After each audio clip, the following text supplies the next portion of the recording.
Eh bien, bonjour, bienvenue dans ce nouveau live, donc le live spécial du samedi, un petit peu plus long que celui de la semaine. Donc, écoute, ou ta relation, ou la relation s'éteindra. Voilà, ça c'est le thème qu'on va aborder aujourd'hui. C'est vraiment développer l'écoute au sein d'une relation, alors que ce soit une relation de couple, que ce soit une relation familiale, que ce soit une relation professionnelle, pour n'importe quel type de relation, et je dirais même la relation à soi. Alors attention, la relation à soi, ne pas s'écouter au sens ne pas pleurer sur son sort, hein, c'est s'écouter, c'est écouter ses sensations, écouter ses ressentis, écouter son intuition, c'est ça, hein. Quand je dis s'écouter soi, c'est pas s'écouter et pleurer sur soi. Donc bonjour, JP, coach professionnel, fondateur du programme Rends ta vie sublime et sublimer vos relations. Je suis vraiment content de vous retrouver en ce samedi. Déjà, je voulais vous dire, c'est juste incroyable. On est à plus de 8500 fans sur la page. Vous êtes de plus en plus nombreux à suivre les lives et à participer, à poser des questions. D'ailleurs, je vous invite, dès que vous arrivez sur le live, à écrire que vous êtes là, à marquer d'où est-ce que vous êtes. Est-ce que vous êtes du Canada? Est-ce que vous êtes de la Suisse, de la Belgique? Est-ce que vous êtes en France? De quelle ville vous êtes? De dire aussi votre avis sur le sujet. Est-ce que c'est un sujet qui vous concerne? Est-ce que vous avez des difficultés dans votre écoute? Est-ce que vous avez une relation qui va mal parce que vous n'arrivez pas à vous écouter dans la relation? Donc voilà, allez-y, n'hésitez pas à vous signaler, n'hésitez pas à me poser vos questions. Ça dure un petit peu plus longtemps aujourd'hui, donc on a le temps. Et puis surtout, vous inquiétez pas, super moraliste ne sera pas là ce soir, il ne viendra pas interrompre cette vidéo ni ce live, ne vous inquiétez pas, j'ai mis mes saboteurs loin de moi sur des îles désertes, j'espère que vous avez fait la même chose avec les vôtres de saboteurs et qui sont bien loin pour l'instant.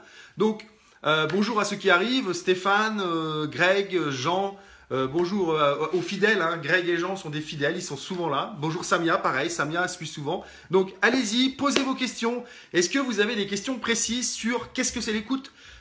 Comment réussir à avoir une bonne écoute? Avant que je ne commence à développer, j'aimerais bien répondre à vos questions pour développer ce thème.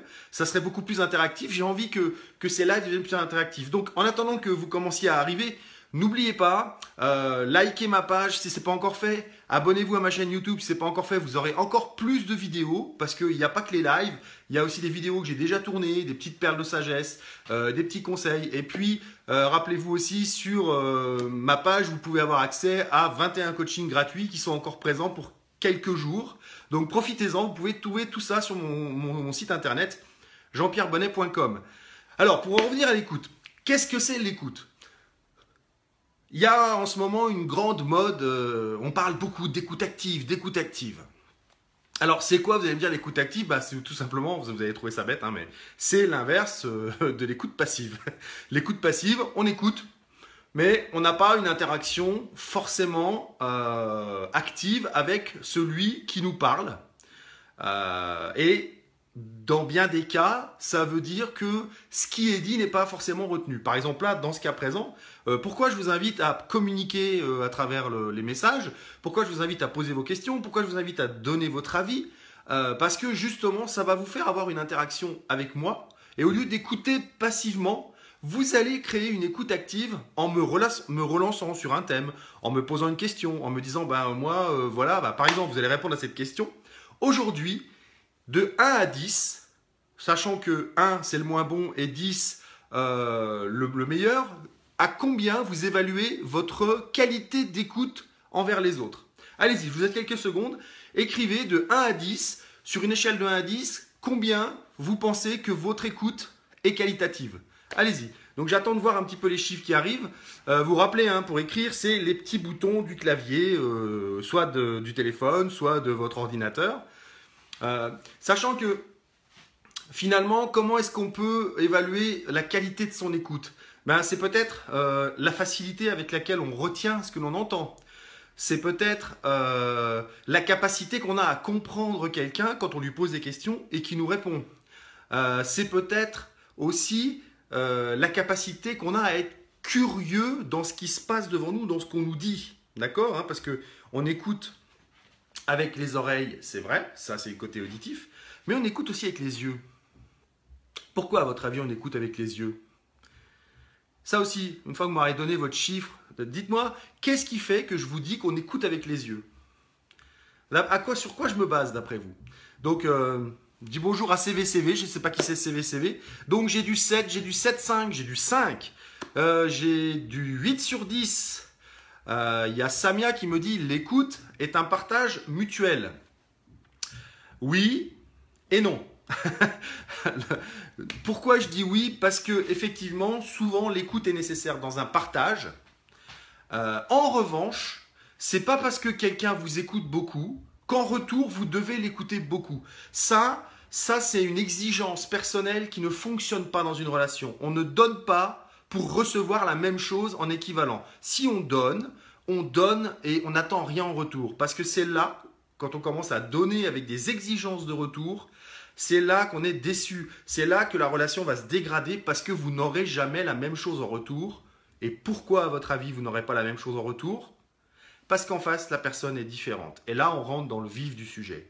Pourquoi une bonne écoute est importante dans une relation, quelle qu'elle soit, je le redis. Pour ceux qui viennent d'arriver, pour les relations professionnelles, les relations familiales, les relations en couple, les relations, quelles qu'elles soient, même à vous-même. Et je vais répondre tout de suite à CVCV, non, donner n'est pas plus important.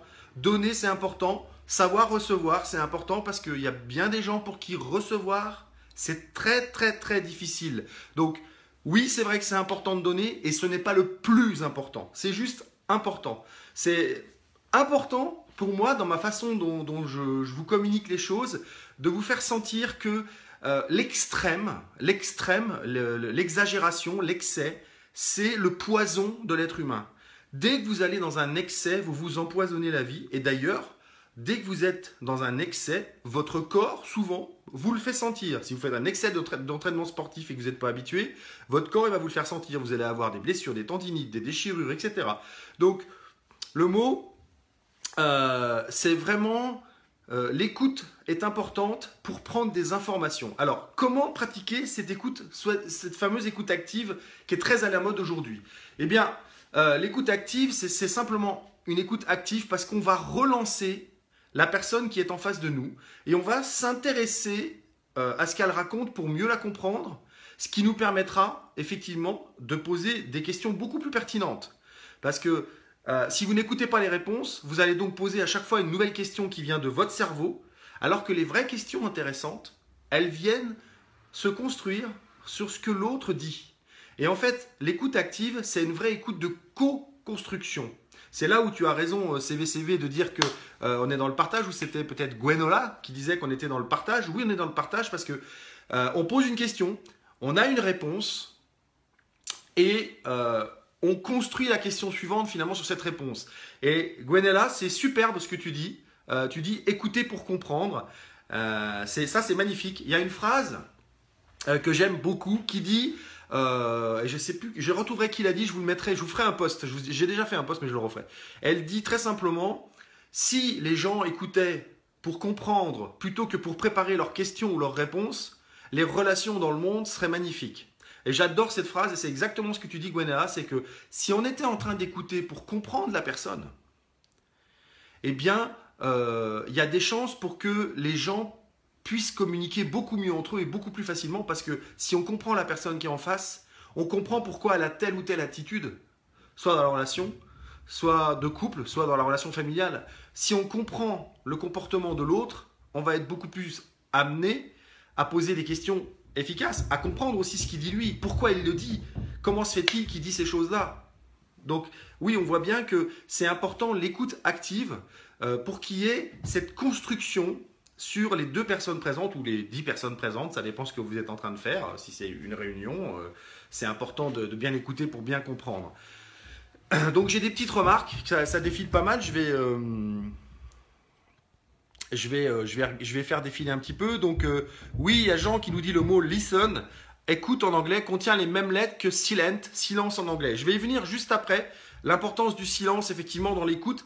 Je vais donner trois astuces, en fait, qui permettent de vraiment avoir une excellente écoute. Donc, merci beaucoup, Jean, pour cette remarque. C'est excellent, je trouve, de faire ce petit changement avec listen et silent. Je trouve ça très, très sympa. Je vais le retenir. Je te le pique. Hop.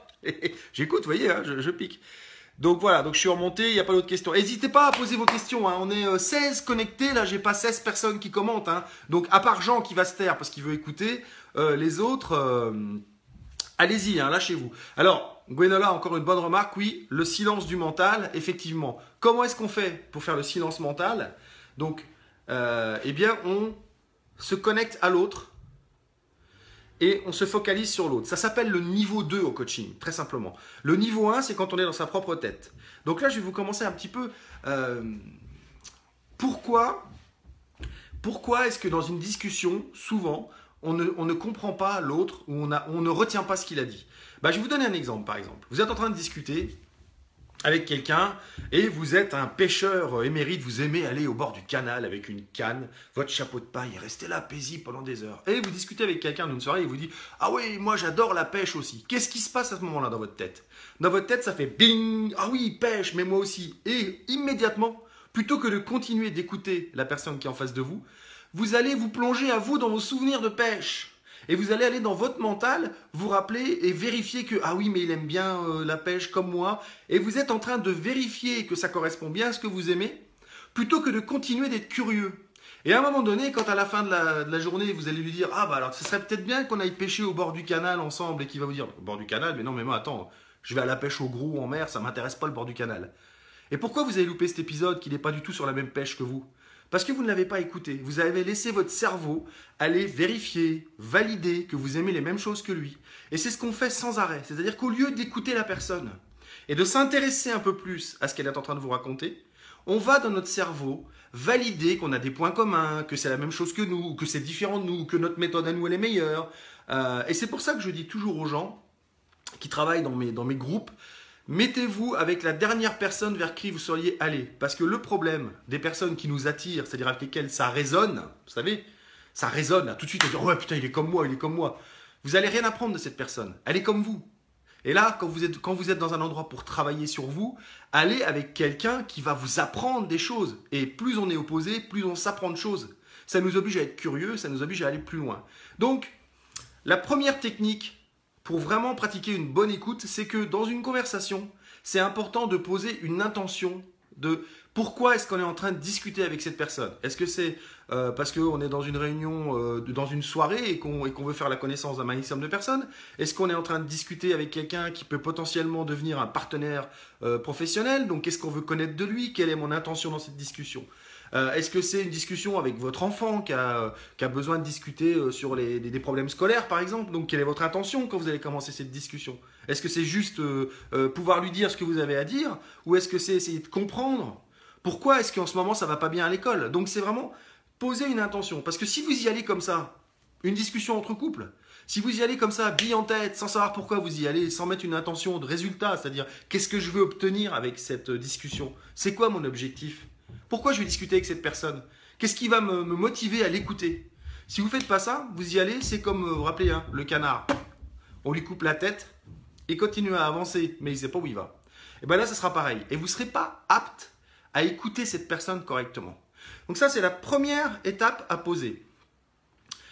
Posez une intention sur quel est votre objectif en discutant avec cette personne. Ça peut être juste prendre du bon temps, hein, et ce n'est pas obligé que ce soit un objectif vital dans votre vie, c'est juste prendre du bon temps. Mais c'est important que ce soit clair. C'est important que ce soit clair, parce que si vous dites je vais juste discuter avec cette personne juste pour faire connaissance et passer un bon moment, vous n'allez pas chercher à vous prendre la tête sur des choses ou à aller plus loin dans les conversations. Vous allez avoir des conversations légères. Mais c'est important de poser une intention avant de commencer. Donc ça, c'est le premier point. Poser une intention claire sur c'est quoi le but de cette conversation finalement, pourquoi j'écouterai cette personne. La deuxième chose, c'est le type d'écoute. Donc, vous savez, hein, pour ceux qui ne le savent pas, l'écoute, c'est très simplement être capable de comprendre ou d'entendre l'autre. Hein, je le redis pour ceux qui viennent seulement d'arriver. Donc, la première technique que je viens de dire, c'est poser une intention claire pour savoir quel est le but de ces discussions. Donc, la deuxième chose, c'est le type d'écoute.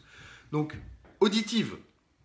L'écoute auditive, c'est l'écoute qu'on connaît tous, c'est avec les oreilles, ce sont des mots, sauf que vous connaissez tous la statistique, dans la communication, l'auditif, c'est-à-dire les mots, le digital, les mots, hein, et je rappelle que les gens qui aiment la lecture ne sont pas des visuels mais des auditifs, parce que lire, c'est digital. On est en train de lire dans notre tête à haute voix.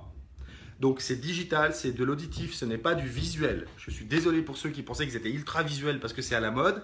Non, vous êtes auditif, mais vous êtes aussi visuel et vous êtes aussi kinesthésique. Ne vous inquiétez pas, vous êtes les trois. On est un ensemble. Nous sommes des humains holistiques. Hein, on est un groupe de choses, on n'est pas une chose en particulier. Donc l'écoute auditive, je vais y venir à la posture. Je vais y venir.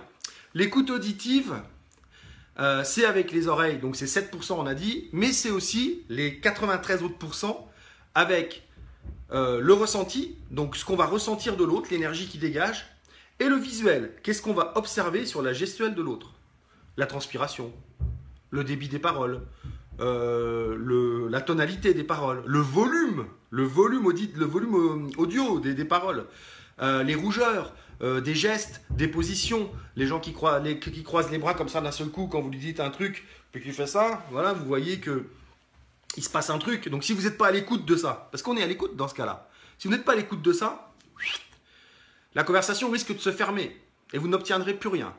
Donc il y a ça. Et enfin, la troisième chose, c'est vraiment d'être curieux de ce que la personne, de ce qui se passe chez elle. C'est-à-dire que poser une intention pour savoir où on va, pour mettre un vrai objectif dans cette conversation et que vous ne partiez pas comme ça au hasard sans tête.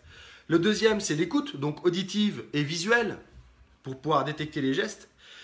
Et la troisième technique, c'est de poser des questions, d'être curieux sur ce qui se passe, soit dans ce que dit l'autre, soit dans ce que fait l'autre, gestuellement.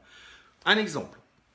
Vous dites à quelqu'un quelque chose et puis tout d'un coup vous voyez qu'il fait comme ça, il se crispe et tout. Donc soit vous continuez à dire des trucs et il continue à se crisper, soit vous êtes curieux de ce qui se passe chez lui et vous lui dites tiens c'est bizarre là, je viens de te dire ça et tu t'es tout fermé et tout, est-ce qu'il se passe quelque chose, est-ce que j'ai dit quelque chose qu'il fallait pas, je t'ai froissé, je t'ai dérangé. Donc voilà, vous êtes curieux sur la réaction que vous voyez chez les autres. D'accord? Ça, c'est à la troisième étape. Donc, intention, écoute, auditive, ça, et curiosité de ce qui se passe en face de vous, de ce qui se dit entre vous. Donc, pour être curieux quand on est dans une écoute active, et c'est à ce point-là, c'est dans ce point de curiosité que vous allez poser des questions, donc, et que vous allez faire une écoute active. Vous allez relancer la personne en lui disant, bah, est-ce que tu peux m'en dire plus? Ah bon, mais qu'est-ce que tu veux dire par là? Ou si je comprends bien, ce que tu me dis, c'est donc reformuler, faire des distinctions. Quand quelqu'un vous dit quelque chose, par exemple, j'ai souvenir d'une discussion avec un ami où on parlait de distinction justement et de différence. Ben, c'est quoi la distinction entre les deux? Donc de demander une précision à la personne en face, une distinction entre deux choses. Hein, elle vous dit qu'elle à fond, elle sait que le respect c'est important dans la relation. Simplement, vous êtes curieux de savoir, mais ok, mais c'est quoi pour toi le respect? Donc ça aussi, c'est une question, quand vous êtes devant quelque chose que vous ne connaissez pas de cette personne, c'est de lui dire, ok, mais toi, qu'est-ce que tu mets là-dedans? Bon, vous voyez, 3 points, intention, écoute, auditive et visuelle, et questionnement, curiosité. Voilà, c'est les 3 bonnes étapes pour avoir une écoute active qui va vous permettre de comprendre la personne qui est en face. Alors, d'abord, je vais dire bonjour à ceux qui viennent d'arriver. On est rendu déjà à 18 minutes. Donc, j'ai eu quelques petites remarques. Donc, Awa Diallo, bonjour. Marie-Claude, bonjour. Donc, je retourne un petit peu en arrière pour comprendre. Donc, comprendre est superbe à condition que les actions suivent. Oui, on est d'accord. Mais pour l'instant, on discute de l'écoute. Donc, vous savez quelle est ma philosophie. Pensée, action. Sinon, la pensée n'existe pas et n'a pas lieu d'exister. D'accord? Donc ça, on est d'accord. Pensée, action. Si vous voulez, je peux le répéter au début de chaque live.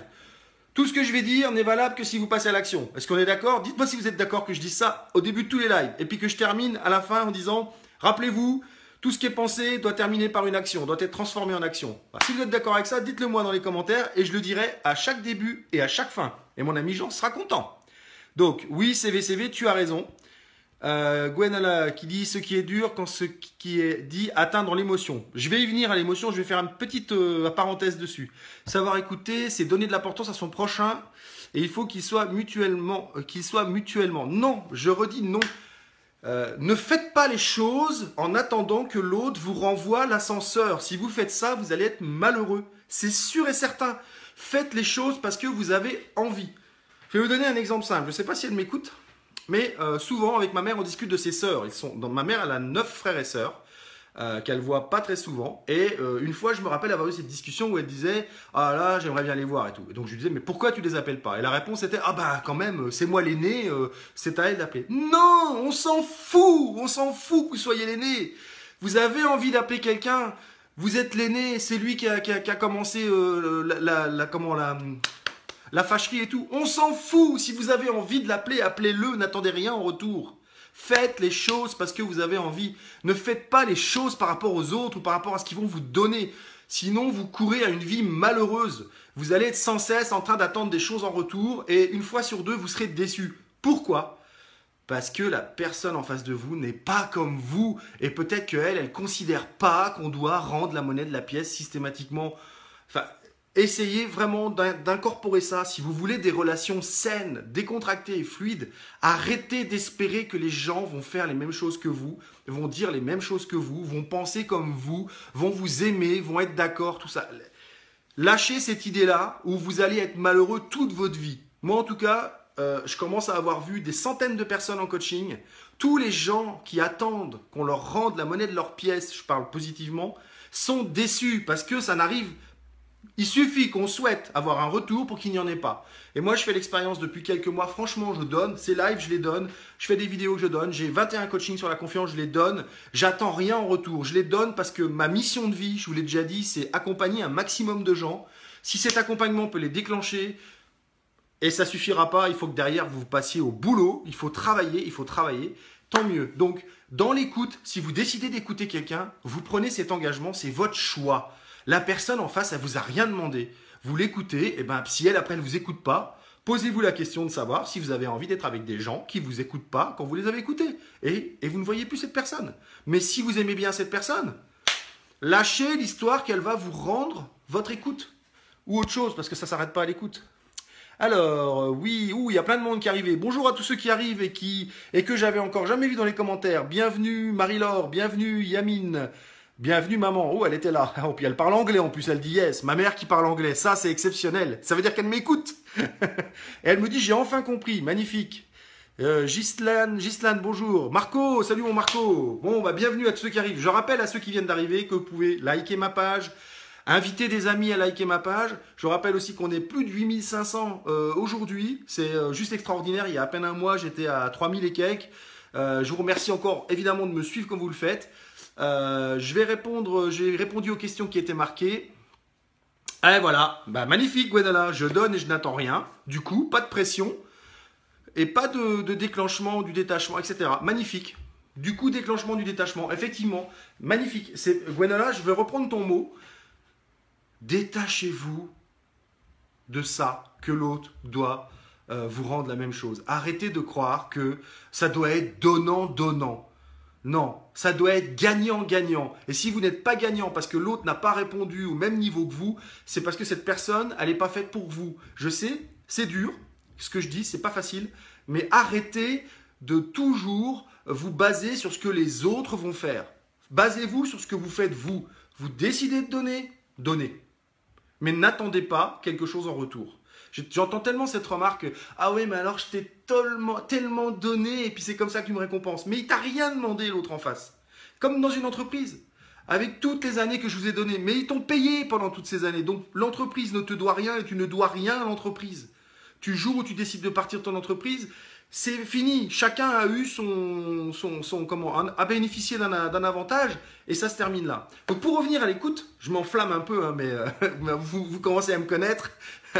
Je ne suis pas quelqu'un qui est hyper structuré dans les vidéos, mais j'aime beaucoup ces discussions enflammées qu'on a comme ça, et surtout quand vous participez comme ça, c'est génial, continuez. Donc, il y a quelqu'un qui m'a parlé d'émotion. Avant de parler d'émotion, je vais vous donner le résultat de cette écoute active. Je vous rappelle, pour ceux qui viennent d'arriver, l'intention, mettre une intention dans votre discussion. Qu'est-ce qui vous motive à avoir cette discussion? Qu'est-ce qui vous motive à partager avec cette personne, qu'est-ce qui vous motive à l'écouter. Hein, c'est important de se dire, bah voilà, tiens, j'ai envie de discuter avec elle parce que ça a l'air vachement intéressant ce qu'il raconte, je vais apprendre quelque chose. Bam, vous avez l'intention, je vais apprendre quelque chose. Vous y allez, vous discutez, le but c'est d'apprendre, vous allez écouter ce que dit la personne. Écouter pour comprendre, c'est ce qu'on a dit aussi pour ceux qui viennent d'arriver. Ensuite, ceux qui viennent d'arriver, il faut vous dépêcher, ça fait quand même déjà 24 minutes qu'on est ensemble. Ensuite, il y a donc l'écoute, le style d'écoute. On a dit auditive, donc les oreilles, les mots, le digital. Mais j'ai dit aussi que c'était seulement 7% de la communication. Donc, l'autre côté, c'est les 93% qui restent, c'est le visuel. Observer ce qui se passe chez la personne. Son volume, son débit, la transpiration, la rougeur de peau, les tics, les yeux qui commencent à cligner parce qu'ils s'affolent, les gens qui croisent les bras, etc., etc. Et puis donc, la troisième chose, c'est la curiosité. Donc, c'est les questions. Reformuler, faire une distinction, dire dis-moi en plus, qu'est-ce que tu veux dire par là, demander des explications, s'intéresser à l'autre. Le résultat de ces trois choses, très simplement, ça s'appelle l'empathie. C'est à partir du moment où vous allez avoir cette attitude d'écoute que vous allez avoir de l'empathie pour la personne et que vous allez pouvoir vous mettre dans ses chaussures et la comprendre parfaitement. C'est ça. En fait, c'est comme la confiance. L'empathie, c'est pas on a besoin d'empathie pour écouter l'autre, non. C'est la façon dont on va écouter l'autre qui va créer de l'empathie chez nous. Et c'est ce qui fait qu'on va dire de nous qu'on est empathique. On est empathique parce qu'on a su écouter. Vous voyez la différence? Faites dans l'expérience. C'est comme pour la confiance. On passe à l'action, on réussit, on rate, on tire des apprentissages et on gagne en confiance. Mais on n'attend pas d'avoir confiance pour agir. Sinon, on vous retrouve momifié dans votre fameux canapé avec une bière, des chips devant le foot, l'Euro 2016. On va vous retrouver là, 1000 ans après. Donc, trois choses. Attention, auditif, curiosité. Et ça donne l'empathie. Venons-en aux émotions. Et sur l'émotion, je vais vous raconter une anecdote. Vous savez, aujourd'hui, c'est beaucoup la mode où on vous dit quand il vous arrive une émotion, si jamais, prenons l'exemple de quelqu'un qui fait des conférences, par exemple. Je ne parle pas de genre, je parle pas de genre. Quelqu'un qui fait des conférences. Alors on vous apprend, on dit si jamais il y a une émotion qui arrive avant, il faut faire yes, il n'y a rien, show must go on, show must go on, show must go on. Ok, faites comme si l'émotion n'arrivait pas. Je dis, ces gens-là veulent apprendre comme ça, très bien. Moi, je ne suis pas partisan de cette méthode-là. Moi, je suis partisan de mettre vos émotions immédiatement dans l'espace. Pourquoi? Parce qu'on sait que pourquoi les émotions sont terribles dans une discussion, notamment dans les couples, parce que cette émotion est augmentée par l'affection qu'il y a entre les deux et elle va venir perturber fortement votre discussion. Donc c'est pour ça que je vous dis que dès que la première fois qu'une émotion apparaît, l'émotion elle apparaît une première fois, elle est normale. Mettez-la dans l'espace en disant tout simplement, tu sais, ce que tu viens de me dire là, ça, franchement, je suis choqué. J'ai le souffle coupé, j'ai une boule depuis que tu m'as dit ça. Dites-le. Je me sens mal, Dites-le tout de suite. Parce que si vous attendez une fois, 2 fois, 3 fois, puis 3 fois, après vous allez attendre parce qu'elle sera tellement grosse que vous savez que si elle sort, elle explose. Et puis arrivera la 20e ou la 25e fois, vous ne pourrez plus la contenir. Et là, c'est le tsunami. Et ça veut dire que la discussion, elle est morte. Elle est foutue parce que vous ne pourrez pas contrôler. C'est le principe du barrage. Imaginez que vous êtes un barrage, il y a de l'émotion qui arrive dessus. Il est fait pour retenir un certain nombre d'émotions légères. Mais en bas, il y a des évacuations pour faire filtrer un peu, faire sortir de temps en temps les émotions. On les fait sortir de temps en temps, on ne les garde pas toutes, on les fait sortir. Donc les émotions de joie, tout ça, vous pouvez la garder pour vous, c'est pas. Mais dès que c'est une émotion à potentiel négatif, mettez-le dans l'espace. Et donc je vous raconte cette anecdote. C'était en 2014.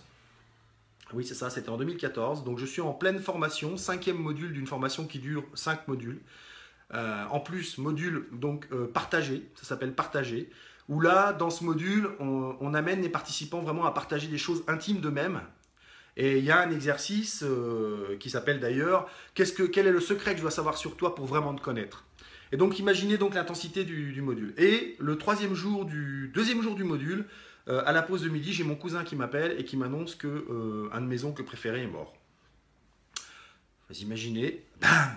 Donc si je suis la méthode « Non, il n'arrive rien, yes, show must go on », vous imaginez le poids de l'émotion que je mets au fond de moi et ce que ça va donner d'ici quelques temps. Mais moi, je ne suis pas comme ça et je décide de dire « Je vais le partager avec les participants, je ne sais pas encore. » Et puis, je me rappelle que cet oncle-là, il adore les roses, donc je vais au fond du jardin. À ce moment-là, j'avais de la chance d'avoir des roses, il n'y a jamais de hasard. Je cueille une rose et je dis « Voilà, je vais poser cette rose par terre devant moi à la reprise de l'atelier et je vais mettre dans l'espace qui vient de m'arriver ça. Et donc on se réunit dans la pièce, je pose cette rose devant moi et l'exercice qu'on avait fait juste avant la pause, c'était l'urgence d'agir dans sa vie pour sortir du statu quo, pour sortir de la merde dans laquelle on était. L'urgence. Et là je me dis, voilà, non seulement je vais pouvoir partager cette émotion, très forte d'ailleurs, vous voyez que là elle me calme, elle me maintient, mais en plus ça va leur servir à eux, ça va leur permettre de toucher du doigt c'est quoi l'urgence dans leur vie, c'est quoi qu'ils doivent mettre en route s'ils ne veulent pas mourir avant de l'avoir fait. Et donc j'explique, je dis voilà, mon cousin vient de m'appeler, donc je pose cette rose parce que mon oncle adorait les roses, il vient de m'annoncer que mon oncle était mort, alors voilà, je vous le dis et je vous pose la question, qu'est-ce que vous attendez comme pépin ou comme urgence pour passer à l'action, pour changer quelque chose dans votre vie, pour changer ce que vous êtes venu chercher dans ces 5 séminaires de 3 jours. Qu'est-ce que vous attendez pour passer à l'action et pour changer quelque chose dans votre vie? Et donc là, je vous jure, à la fin du séminaire, les gens m'ont dit ouais, c'était super que tu nous dises ça, d'accord, c'était lourd et tout, mais waouh, moi ça m'a tout de suite fait réfléchir. Je me suis dit mais attends, mais t'es trop con. Et il y a des personnes qui ont rappelé des gens qu'elles n'avaient pas appelés depuis longtemps. Il y en a qui sont passés à l'action. Donc, à vous de voir. Soit vous accumulez, puis un jour le ressort il pète et ça vous nuit considérablement toutes les émotions que vous avez amassées. Soit vous décidez d'assumer ces émotions et de les mettre dans l'espace en vous foutant du regard de l'autre. C'est-à-dire, c'est son problème s'il ne la prend pas, cette émotion. C'est son problème à lui. Ça va parler de lui, la réaction. Donc, quand vous avez des petites émotions qui arrivent dans un début de relation, partagez-les tout de suite. Expliquez-les. Dites que ce qu'il vient de dire ou ce qu'il vient de faire, ça vous fait ça comme ressenti. Ne jugez pas. Ne dites pas, c'est pas bien ce que tu fais. Non, c'est... Tu sais, quand tu fais ça, waouh, je ressens un truc, là, je peux pas t'expliquer, ça me met mal à l'aise et tout, j'aurais vraiment besoin qu'on change ça. Ah, si vous le dites tout de suite, ça va se faire tout seul. Si vous attendez 10 ou 15 fois, c'est mort. Quand ça sort, c'est un tel tsunami que ça ravage tout sur son passage.